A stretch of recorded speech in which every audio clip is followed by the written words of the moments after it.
அனைத்து ஊடகங்களுக்கும் பத்திரிகை நிறுவனங்களுக்கும் வணக்கம். நேற்றைய தினம் மதுரை மாவட்டம்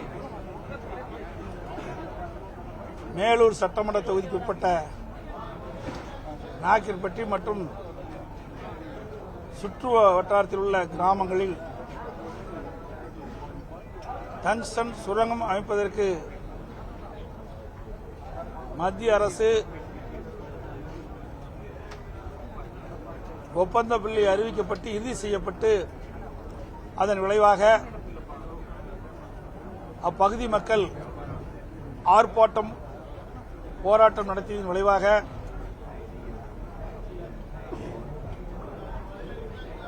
மாண்புமிகு முதலமைச்சர் அவர்கள் டங்ஸ்டன் சுரங்க ஏலத்தை ரத்து செய்ய வேண்டும் என்று ஒரு தனி தீர்மானத்தை சட்டமன்றத்தில் கொண்டு வந்து அப்பொழுது அனைத்து இந்திய அண்ணா திராவிட முன்னேற்ற கழகத்தின் சார்பாக எங்களுடைய கருத்துக்களை பதிவு செய்தோம். மாண்புமிகு முதலமைச்சர் அவர்கள் நேற்றைய தினம் அவருடைய எக்ஸ் வலைதளத்தில் உண்மைக்கு புறமான கருத்தை தெரிவித்திருக்கின்றார். நாடாளுமன்றத்தில் அனைத்து இந்திய அண்ணா திராவிட முன்னேற்ற கழகத்தினுடைய மாநிலவை உறுப்பினர் அவர்கள் திரு தம்பித்துரை அவர்கள் டங்ஸ்டன் சுரங்கம் அமைப்பதற்கு ஆதரவாக பேசியுள்ளதாகவும் முதலமைச்சர் எடப்பாடி பழனிசாமி அவர்கள் உண்மைக்கு புறமாக பேசுகிறார் என்ற ஒரு செய்தியை வலைதளங்களில் வெளியிட்டிருக்கிறார். திரு தம்பித்துரை அவர்கள் நேற்றைய தினமே மாநிலவில் தான் என்ன பேசியது என்ற விவரத்தை தெரிவித்திருக்கின்றார். அதை இப்பொழுது ஊடக நபர்களுக்கு அவர் பேசிய அந்த மாநிலவையில் அவர் பேசிய குறிப்பை நான் உங்களுக்கு நாங்கள் தர்றேன். பத்திரிகை ஊடகத்துக்கு தரோம். எங்கப்பா கொடுத்துருங்க, நீங்களே வாங்கி பார்த்து உண்மையை தெரிஞ்சுக்கங்க. அதில் அவர் பேசுகின்ற பொழுது மத்திய சுரங்கத்துறை அமைச்சர் அவர்கள் கனிம வள சட்ட திருத்த மசோதாவை கொண்டு வருகின்ற பொழுது அந்த பில்லில் திரு தம்பித்துரை அவர்கள் பேசுகின்றது பேசிய கருத்து ஏலமுறை நல்லது என்பதற்காக மாண்புமிகு மத்திய அமைச்சர் கொண்டு வந்த இந்த சட்ட முன்வடிவை மசோதாவை வரவேற்கிறேன்.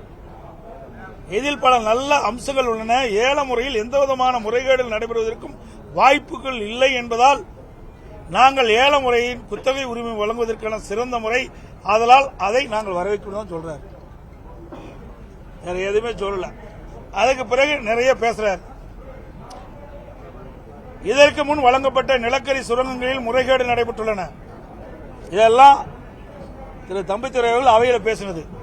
பல வழக்குகள் நிலுவையில் இருக்கின்றன, குறுக்கீடு. பல வழக்குகள் இன்னும் நிலுவையில் உள்ளன, குறுக்கீடு. நான் மத்திய அரசுக்கு கோரிக்கை விடுக்கின்றேன். இதற்கு முன்னுரிமை பெற்றவர்கள் பல்வேறு முறைகேடுகளை செய்துள்ளனர். அவ்வாறு முறைகேடுகள் செய்தவர் மீது மத்திய அரசு தேவையான நடவடிக்கை எடுக்க வேண்டும் என்று நம்புகிறேன், குறுக்கீடு. நான் இங்கு மற்றொரு முக்கியமான விஷயத்தை குறிப்பிட விரும்புகின்றேன். தமிழ்நாட்டில் நெய்வேலி லிக்னைட் கார்ப்பரேஷன் உள்ளது, குறுக்கீடு. நேற்று அங்கு என்ன நடக்கிறது என்று நான் கேள்வி எழுப்பினேன். அப்போது அமைச்சர் கூறினார், அதை மதிப்புக்குரிய அமைச்சருக்கு அனுப்பலாம் என்று, குறுக்கீடு. நான் அந்த அமைச்சரிடம் சுரங்கத்தினால் விவசாயிகள் பெரும் பாதிப்புக்கு உள்ளாகியுள்ளார் என்று கூறினேன், குறுக்கீடு. அவர்கள் நிலங்களை காக்க மத்திய அரசு மற்றும் மாநில அரசு விவசாயிகள் கோரிக்கை விடுத்துள்ளார்கள். ஏனெனில் அவர்கள் லிக்னைட் கார்ப்பரேஷன் கூடுதல் நிலங்களை கையகப்படுத்த முயற்சிக்கின்றார்கள். விவசாயிகள் அதற்கு மறுப்பு தெரிவித்து போராட்டம் நடத்துகின்றனர். அவர்கள் நெய்வேலி லிக்னைட் கார்ப்பரேஷனுக்கு எதிராக போராட்டம் நடத்துகிறார்கள் மற்றும் பல பிரச்சனைகள் உள்ளன. நான் மத்திய அமைச்சரை இந்த விவகாரத்தில் உதவ முன்வர வேண்டும் என்று கோரிக்கை வைக்கின்றேன். நான் மேலும் ஒரு சில விவரங்களை இங்கு குறிப்பிட விரும்புகிறேன். தமிழ்நாட்டில் பல கனிம சுரங்கங்கள் உரிய அனுமதி என்று சுரண்டப்படுகின்றன. அந்த கனிமங்கள் கேரளா மற்றும் கர்நாடகா போன்ற அண்டை மாநிலங்களுக்கு கொண்டு செல்லப்படுகிறது. எடுத்துக்காட்டாக உரிய அனுமதியின்றி கனிம வளங்களை கேரளா மற்றும் கர்நாடகா போன்ற மாநிலங்களுக்கு கொண்டு செல்கின்றன. மணல் மாபியாக்கள் அங்கு அங்கு இத்தகைய செயல் ஈடுபடுகிறார்கள் என்று மக்கள் கூறுகிறார்கள். எனவே நான் மத்திய அரசுக்கு கோரிக்கை விடுக்கின்றேன். இந்த குற்றச் செயலில் ஈடுபவர்களுக்கு எதிராக நடவடிக்கை எடுக்க வேண்டும் என்று கோருகிறேன். இதுபோன்ற சட்டவிரோத கனிம சுரண்டல்கள் நடைபெறுவதால் மத்திய அரசு அவர்களுக்கு எதிராக உடனடி நடவடிக்கை எடுக்க கோருகிறேன். நான் மீண்டும் அமைச்சருக்கு கோரிக்கை விடுக்கின்றேன். விவசாய நலன் கருதி நெய்வேலி லிக்னைட் கார்ப்பரேஷனில் நடக்கும் போராட்டங்கள் முடிவுக்கு கொண்டு வருவதற்கான நடவடிக்கைகளை மத்திய அமைச்சர் உடனடியாக எடுக்க வேண்டும் என்று கேட்டுக் கொள்கிறேன். இதன் அடிப்படையில் நான் இந்த மசோதாவை இதில் என்னங்க தப்பு?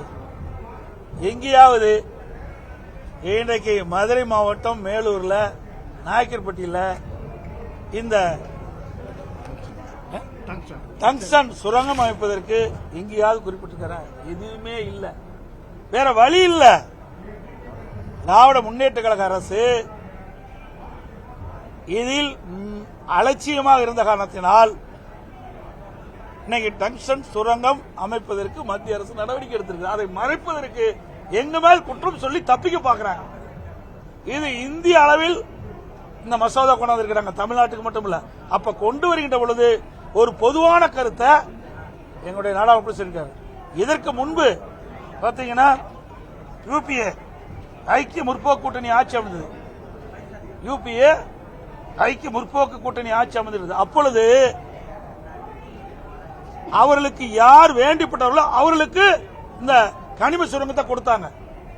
அப்ப அரசாங்கத்துக்கு வருகின்ற வருவாயெல்லாம் போயிட்டது, பெரிய ஊழல் நடந்தது. அதற்கு பிறகு என்டிஏ அரசாங்கம் வந்த பிறகு அதை மாற்றி ஏல முறையில் கொண்டாந்தாங்க. ஏல முறையில் கொண்டு வருகின்ற பொழுது யார் வேணாலும் ஏலத்தில் கலந்து கொள்ளலாம். யார் அதிகமா ஏலத்தில் எடுக்கிறாங்களோ அவர்களுக்கு தான் அந்த உரிமை வழங்கப்படும். அப்போ அந்த வருவாய் அரசாங்கத்துக்கு வருது. இதை வரவேற்று பேசியதில் என்ன தவறு? இதுதான் அவர் பேசியிருக்கிறார். ஆனால் இன்றைய முதலமைச்சர் திரு ஸ்டாலின் அவர்கள் வேண்டுமென்றே திட்டமிட்டு எங்கள் மீது அவதூறு விளைக்கின்ற விதமாக வலைதளங்களே இப்படி தவறான செய்தி பரப்பியிருக்கிறார். அதோட நீங்க பாத்தீங்கன்னா இன்னொன்று,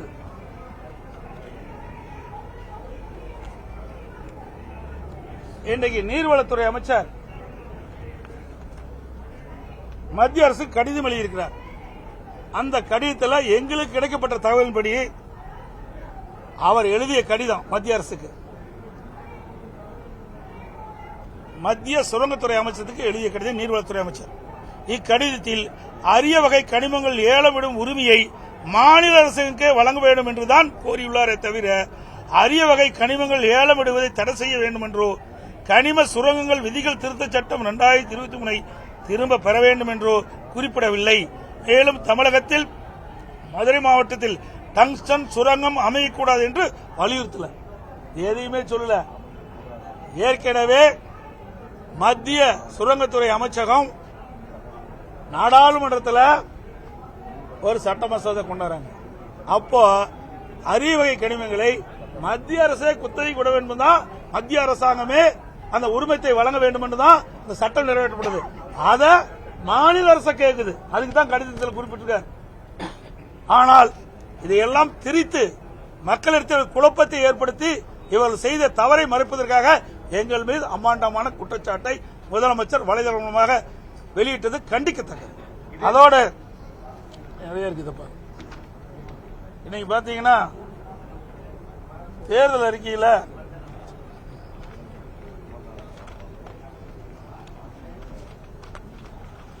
திரு ஸ்டாலின் அவர்கள் திராவிட முன்னேற்ற கழக தலைவராக இருக்கும்போது, எதிர்க்கட்சி தலைவராக இருக்கும்போது 2023 சட்டமன்ற பொதுத் தேர்தல் போது தேர்தல் அறிக்கையில் வெளியிட்டார். அப்போ ஒவ்வொரு ஆண்டும் சட்டமன்ற கூட்டத்தொடர் 100 நாட்கள் நடைபெறும் என்று தெரிவித்தார். எல்லா பத்திரிகைகள் ஊடகத்திலையும் அவருடைய தேர்தல் அறிக்கை வெளியில் வந்தது. அண்மையில் அவர் ஊடகத்திலையும் பத்திரிகையிலையும் அறிக்கையின் வாயிலாக சொல்கின்ற பொழுது நாங்கள் அறிவிக்கப்பட்ட தேர்தல் அறிவிப்பில் 98% நிறைவேற்றப்பட்டதாக சொன்னார். உதாரணத்துக்கு சட்டமன்ற கூட்டத்தொடர் ஆண்டுக்கு 100 நாள் நடத்தும் சொன்னார். இந்த 4 வருஷத்துக்கு 400 நாள் நடத்தியிருப்பாங்க. ஆனால் நடத்துறது 113 நாள் தான் நடத்தியிருக்காங்க. 113 நாட்கள் தான் சட்டமன்ற கூட்டத்தொடர் நடந்திருக்குது. இன்றைக்கு கூட 2 நாள்ல கூட்டத்தை முடிச்சுட்டாங்க.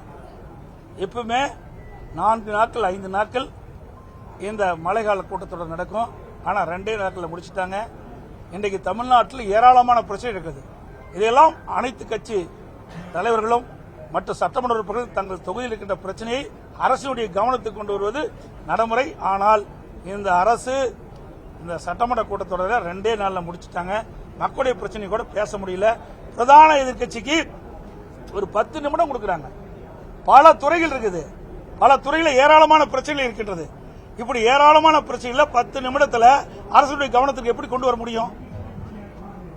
இந்த அரசு அமைந்த பிறகு இன்றைக்கு நாடாளுமன்ற சட்டமன்ற கூட்டத்தொடர் முழுமையாக நடைபெறுவதே கிடையாது. மக்களுடைய பிரச்சனையும் பிரதான எதிர்க்கட்சி பேசுவதற்கு வாய்ப்பு முழுமையாக கொடுப்பதில்லை. அடுத்தது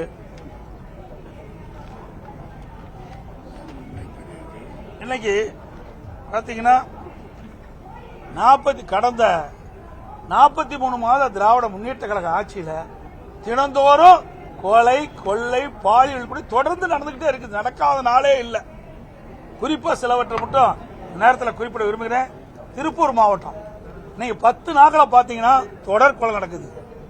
முதலாவதாக பொங்கலூர் அருகே உள்ள சேமலை கவுண்டம்பாளையம் பகுதியைச் சேர்ந்தவர் தெய்வ சிகாமணி, இவரது மனைவி அலமாத்தால், இவரது மகன் செந்தில்குமார், 3 பேரும் ஒரே குடும்பத்தைச் சேர்ந்தவர்கள். இவர்கள் 3 பேரையும் இன்றைக்கு கொலை செஞ்சிருக்கிறாங்க. இதுவரை கண்டுபிடிக்க முடியல. அந்த கொலை செய்யப்பட்ட அந்த ஐடி நிறுவனத்தில் வேலை பார்க்கின்ற அவருடைய மனைவி தொலைக்காட்சியில் இன்னைக்கு பேட்டி கொடுத்தாங்க. இன்னைக்கு அமைச்சர் அவருக்கு திமுக அமைச்சர் ஒரு அமைச்சர் போய் அவர் தொக்க விசாரிக்க போகும்போது அந்த அமைச்சர்கிட்ட இந்த ஆட்சியினுடைய அவலங்களை எடுத்து சொல்றாங்க. இந்த ஆட்சியில் சட்டம் ஒழுங்கு முழுமையாக கெட்டு போச்சு, மக்களுக்கு பாதுகாப்பு இல்லை அப்படின்னு ஊடகத்தின் வாயிலாக பத்திரிகைகள் பேட்டியை கொடுத்துட்டாங்க. அந்த அளவுக்கு சட்ட ஒழுங்கு மோசமான சூழ்நிலை இருக்குது. அதே போல சென்னை செந்தாரிப்பேட்டையில் மணலம் குன்றிய கல்லூரி மாணவிய 10க்கும் மேற்பட்டோர் பாலியல் வன்கொடுமை செஞ்சிருக்கிறாங்க. முறையான நடவடிக்கை எடுக்கல. வழக்கு கொடுக்க போனா அலக்களிக்கிறாங்க. அதே போல சென்னை அமந்தங்கரை சதாசிவம் மேத்தா சாலையில் உள்ள அடுக்குமாடி குடியிருப்பை சேர்ந்தவர் முகமது நவாஸ் 40, இவர் வாகனங்கள் வாங்கி விற்கும் தொழில் செய்தார். பிறந்த மணி நாசியா கடந்த டிசம்பர் முதல் தஞ்சாவூரை சேர்ந்த 15 சிறுமி நாவஸ் வீட்டிலே தங்கி வீட்டு வேலை செய்ய அந்த மாணவியும் அந்த குழந்தையும் கொலை செய்யப்பட்டிருக்கின்றாங்க. சென்னை அண்ணா நகரில் 10 வயது சிறுமிக்கு பாலியல் தொந்தரவு கொடுத்ததாக கடந்த மாதம் 30ஆம் தேதி அண்ணா நகர் அனைத்து மகளிர் காவல் நிலையத்தில் சிறுமியின் பெற்றோர் புகார் கொடுக்க சென்றாங்க. அனைத்து மகளிர் காவல் நிலைய போலீசார் வழக்கு பதிவு செய்து விசாரிப்பதில் அலட்சியம் காட்டுவதாக குற்றச்சாட்டு எழுந்து இது குறித்து சிறுமியின் பெற்றோர் கேட்டபோது அவளை போலீசார் எச்சரிக்கை கொடுத்து அனுப்பிச்சிட்டாங்க. இந்நிலையில் இந்த வழக்கு கோயம்பேடு அனைத்து மகளிர் இன்ஸ்பெக்டர் உமா மகேஸ்வரி மாற்றப்பட்டது. இதனைத் தொடர்ந்து 7 வயது சிறுவனை அன்றே கைசினர். இந்த வழக்கு தொடர்பாக மேலும் 35 தண்ணீர் கேன் மற்றும் ஒரு சம்பந்தப்பட்ட செய்தியில் தெரிவிக்கின்றன. இவ்வழக்கை சென்னை உயர்நீதிமன்றம் தானாக விசாரணைக்கு எடுத்துக் கொள்ளப்பட்டது. சிபிஐ விசாரணைக்கு உத்தரவிட்டது. சம்பந்தப்பட்ட குற்றவாளிக்கு தண்டனை வாங்கியதற்கு பதிலாக இந்த அரசு உச்சநீதிமன்றத்தில் மேல்முறையீடு செஞ்சது. இது எந்த விதத்தில் நியாயம்? பாலியல் வன்கொடுமை செய்தவருக்கு ஆதரவாக செயல்படுற அரசு இந்த அரசு. பாலியல் வன்கொடுமை தடுக்கிறதுக்கு பதிலாக பாலியல் வன்கொடுமையில் ஈடுபட்டவர்களுக்கு ஆதரவாக இருக்கின்ற அரசு இப்படி நிலைமை இருந்தா எங்க பாலியல் வன்கொடுமை தடுக்க முடியும்? இதுதான் இந்த அரசனுடைய சட்ட ஒழுங்கு சீர்குலைக்கு காரணம்.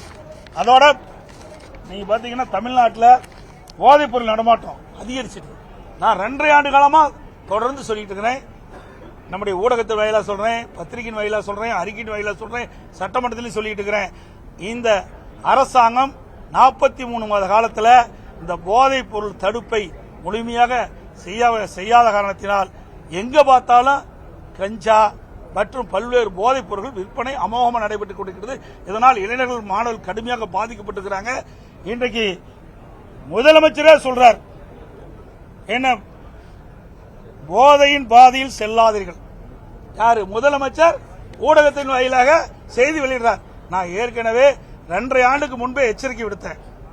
இந்த அரசு எச்சரிக்கையோடு விழிப்போடு இருந்து எதிர்க்கட்சி சொல்லுவதை கவனத்தில் எடுத்துக்கொண்டு இந்த போதைப் பொருள் நடமாட்டத்தை கட்டுப்படுத்துவதற்குரிய நடவடிக்கை எடுத்திருந்தா முதலமைச்சர் வேண்டுகோள் விட வேண்டிய அவசியமே இல்லை. முதலமைச்சரே ஒத்துக்கிறார், தமிழகத்தில் போதைப் பொருள் விற்பனை இருக்கின்றது. முதலமைச்சருடைய வேண்டுகோளின் மூலம் இது வெளிச்சத்துக்கு வந்துட்டது. 2வது, இந்த போதைப் பொருளால் இளைஞர்களும் மாணவர்களும் பாதிக்கப்படுறாங்க. இந்த போதைக்கு அடிமையாகாதீங்க அப்படின்னு முதலமைச்சரே வேண்டுகோள் வைக்கின்ற அளவுக்கு இன்றைய ஆட்சி இன்றைக்கு மோசமாக ஒரு நிலைக்கு தள்ளப்பட்டு விட்டது என்பதை நேரத்தில் தெரிவிக்கிறேன். அது மட்டும் இல்ல, சென்னை உயர்நீதிமன்றம் இனியும் இந்த அரசு போதைப் பொருள் நடமாட்டத்தை தடுக்காவிட்டால் நீதிமன்றமே தலையிட்டு குழு அமைத்து நடவடிக்கை எடுக்கும் சொல்லிட்டாங்க. அந்த அளவுக்கு இந்த ஆட்சியில போதைப் பொருள் நடமாட்டம் அதிகரித்திருக்கு. சட்ட ஒழுங்கு அடியோடு சீர்கெட்டு போச்சு. பெஞ்சல் புயல் இன்னைக்கு ஏற்கனவே இந்திய வானிலை நிலையம், இந்திய வானிலை ஆய்வு மையம் 5 மாவட்டத்துக்கு ரெட் அலர்ட் விட்டுட்டாங்க. ரெட் அலர்ட் விட்ட உடனே அரசாங்கம் முன்னெச்சரிக்கை நடவடிக்கை எடுக்கணும். அதுக்கு தான் ரெட் அலர்ட்டை வெளியிடுறாங்க. ஆனா இந்த அரசு அலட்சியமா இருந்த காரணத்தினால தென்பெண்ணை ஆற்றில் நீர் நிரம்பி இரவு அதிகாலை 2ஆம் தேதி அதிகாலை 2:45க்கு சொல்லி 3 மணிக்கு திறந்து விட்டாங்க. தென்பெண்ணை ஆற்று வெள்ளப்பெருக்கு வந்து கள்ளக்குறிச்சி மாவட்டம், விழுப்புரம் மாவட்டம், கடலூர் மாவட்டம் கரையோரம் நூற்றுக்கணக்கான ஏக்கர் இருக்கிற அந்த குடியிருப்புகள்லாம் வெள்ளம் சூழ்ந்து கடுமையாக பாதிக்கப்பட்டுட்டாங்க. அதோட தென்பெண்ணை ஆற்றினுடைய தாழ்வான பகுதியில் இந்த வெள்ள நீர் சென்று விழுப்புரம், கடலூரில் இருக்கிற அந்த நகரப்பகுதியில் இருக்கின்ற மக்கள்லாம் குடியிருப்புகளை வெள்ளம் போழ்ந்து வெளியில் வர முடியாத ஒரு சூழ்நிலை ஏற்பட்டது. இதற்கு காரணம் இந்த அரசாங்கம் முன்னெச்சரிக்கை நடவடிக்கை எடுக்கிறதான் காரணம். அதோட ரெட் அலர்ட் விட்ட உடனே அதிக மழை பொழிவுன்னு ரெட் அலர்ட் விட்டாச்சு. உடனே அரசாங்கம் இன்றைக்கு வெள்ள நீர் குடியிருப்புகளை சூழ்ந்தா அந்த மக்களுக்கு தேவையான பாதுகாப்பு கொடுக்கணும். அந்த மக்கள் தங்குவதற்கு நிவாரண முகாம் அங்க அமைக்கப்படணும். அது விழுப்புரத்தில் அமைக்கல, கடலூரில் அமைக்கல. அது பாதிக்கப்பட்ட மக்களுக்கு உணவு தயாரித்து கொடுக்கணும். மேடான பகுதியில் அதெல்லாம் ஏற்பாடு பண்ணணும். அதுவும் கொடுக்கல. அப்படி கொடுக்காத காரணத்தினால்தான் விழுப்புரம் மாவட்டத்தில் விரும்பத்தகாத சம்பவங்கள் நிறைய நடந்தது. அமைச்சர்லாம் போய் பார்க்கின்ற பொழுது உணவு கிடைக்கல, தண்ணி கிடைக்கல, சாலை மறியல் பண்ணாங்க. எல்லா ஊடகத்திலும் வந்தது. இதற்கு காரணம் இந்த ஆட்சியில் சரியாக திறமையாக செயல்படாத காரணத்தினால் புயல் வெள்ளத்தால் மக்கள் கடுமையாக பாதிக்கப்பட்டிருக்கிறாங்க. அதோட இன்றைக்கு அந்த கனமழையின் போது தென்பெண்ணை ஆற்றில் வெள்ள நீர் விவசாய விலங்குகள் எல்லாம் புகுந்து அந்த வேளாண் பயிர்கள்லாம் கடு சேதமடைஞ்சிருக்குது. இந்த சேதமடைந்த இந்த பயிர்கள்லாம் முறையா கணக்கிட வேணும். எந்த விவசாயியும் விடுபடக்கூடாது. கடந்த காலத்தில் திராவிட முன்னேற்ற கழக ஆட்சியில் டெல்டா மாவட்டத்தில் கடந்த ஆண்டு முழுமையா விவசாயிகள் கணக்கிட்டு, பாதிக்கப்பட்ட விவசாயிகள் கணக்கிட்டு நிவாரணம் கொடுக்கல. அது மாதிரி இல்லாம இந்த உரிய அதிகாரிகள் கண்காணிப்போடு எங்கெங்கெல்லாம் பாதிக்கப்பட்டிருக்கிறோம் இந்த புயல் வெள்ளத்தால் விவசாயிகள் எங்கெங்கெல்லாம் பாதிக்கப்பட்டாங்களோ அதெல்லாம் கணக்கிட்டு முழுமையான நிவாரணம் கொடுக்க வேணும். அதோட வெள்ளம் வருகின்ற பொழுது விளைநிலங்களெல்லாம் மண் சேர் வந்து அப்படியே படிஞ்சிட்டு அந்த சேரையெல்லாம் அகற்றுவதற்கும் நிதி இந்த அரசு கொடுக்கணும். வீடுகளில் குடியிருப்புகளை தண்ணி பூந்துடுது. அதில் இருக்கிற பல உடைமைகள் சேதமடைஞ்சிட்டு அதற்கு தேவையான உதவிகளை இந்த அரசு செய்ய வேண்டும் என்று வலியுறுத்துறேன். அதோட பாதுகாக்கப்பட்ட வேளாண் மண்டல விவகாரத்திலும் ஒரு தவறான செய்தியை சமூக வலைதளத்தில் பரப்புறாங்க. இன்னைக்கு இந்த விவகாரத்திலையும் முதலமைச்சரே ஒரு தவறான செய்தியை போடுறாரு. நீங்க குற்றம் சாட்டு என்ன தவறான செய்தி சொல்லுங்க? நேற்று தம்பிதுரை அவர்கள் பேசின விஷயத்தை திருச்சி போட்டாங்கன்னு சொல்றீங்க. நீங்க ஊடகம் இந்த மாதிரி அதிமுகவுக்கு எதிராக ஒரு தவறான செய்தி பரப்புறது வேற வழி இல்ல. நிர்வாக கோளாறு, திறமையற்ற முதலமைச்சர், பொம்மை முதலமைச்சர், எதுவுமே தெரியாத நாட்டை ஆண்டு கொண்டிருக்கின்றார். தவறான செய்தி கொடுத்து அரசியல் ஆதாயம் தேட முயற்சிக்கிறார். உண்மையிலேயே ஒரு நல்ல அரசாங்கம் நடத்துகின்ற முதலமைச்சராக இருந்தா உண்மை செய்தி வெளியிட வேணும். அத்தனையும் பொய் செய்தி. நாங்க தான் தெளிவா கொடுத்துட்டோம். உங்களுக்கு என்ன பேசுறான்னு நாடாளுமன்றத்தில் திரு தம்பிதுரை அவர்கள் என்ன பேசுறான்னு அதில் இருக்குல்ல, அதுக்கு மாறாக தானே கொடுக்கிறாரு. அவருடைய அலட்சியத்தால் டங்ஸ்டன் சுரங்கம் இன்னைக்கு நாயக்கர்பட்டியில் வருவதற்கான இந்த அரசாங்கம் நான் ஏற்கனவே தெளிவுபடுத்த நேற்றையே நான் சொல்லியாச்சு. மீண்டும் அதுக்குள்ள போகக்கூடாதுன்னு நினைக்கிறேன்.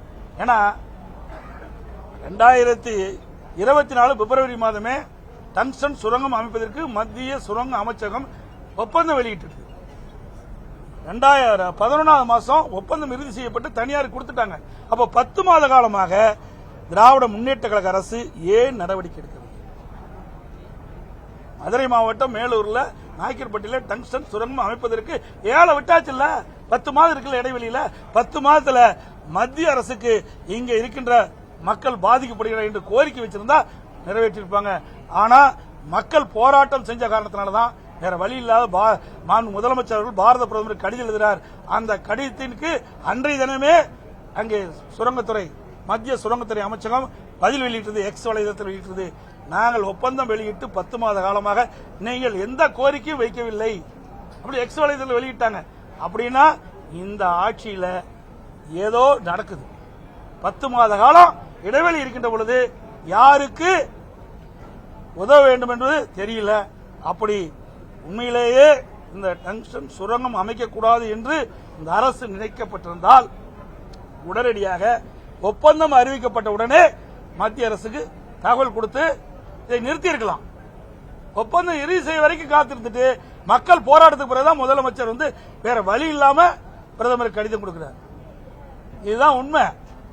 அதோட நான் ஏற்கனவே பேசினேன். நீர்வளத்துறை அமைச்சர் என்ன கேட்டிருக்காரு?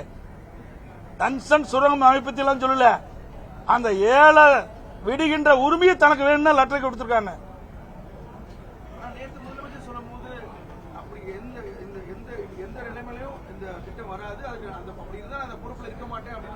வேற வழி இல்லையே, அப்படித்தானே சொல்லி ஆகணும். வேற என்ன பதில் சொல்ல போறாரு? செஞ்சது பூரா தவறு, மக்கள் விழிச்சுக்கிட்டாங்க, வீதிக்கு போராட்டம், மக்கள் கொதிச்சுட்டாங்க. அதை சரி செய்ய வேணும்னா இப்படித்தான் பேசி ஆகணும். வேற வழி என்ன? நல்லது ஆதாரப்பூர்வமா நான் பேசுறேன். எல்லாமே அவர்கள் செய்த தவறு. உடனுக்குடன் அதற்கு தக்க தீர்வு கண்டிருந்தால் இந்த பிரச்சனை ஏற்பட்டிருக்காது.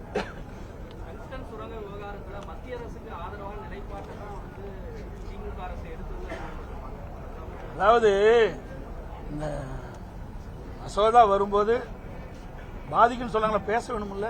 அவைதான பிரதான எதிர்கட்சி. அங்க யாரு இருக்கிறா? எங்க அதிமுக நாடாளுமன்றத்தில் ஒருத்தர் கூட இல்ல, மக்களே தான் இருக்கிறாங்க. அதுவுமே அந்த பில்ல ஒரு பார்ட் தான் பேசுறாரு.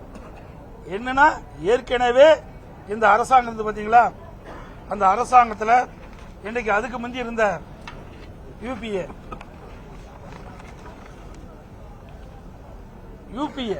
அதாவது ஐக்கிய முற்போக்கு கூட்டணி திமுக அங்கம் வைக்கின்ற அரசாங்கம் இருந்தது.